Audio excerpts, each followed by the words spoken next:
Bugun ishimizda необычный Niva, menimcha bu O'zbekistonda yagona proyekt. Video ham o'zgacha, diskasi, fenderlari, stavkalari tomida, kapotida, salonlari ham необычный terrakotoviy rangida.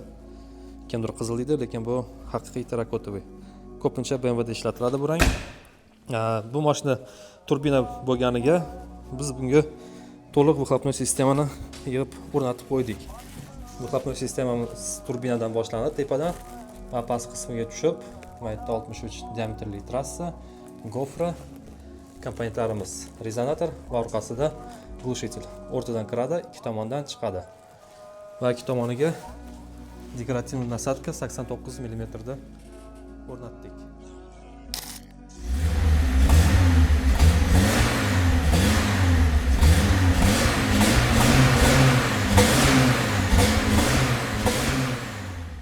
Kapot tagida o'zini injektor motoriga turbina o'rnatishgan va kerakli narsalar bilan нулевой фильтр сопротивления, intercooler va boshqa datchiklarni ulab, biz esa faqat выхлопной sistemasini yasab o'rnatib berdik.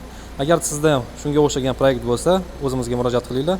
Sizlarga ham yangi выхлопной sistema yasab o'rnatib beramiz.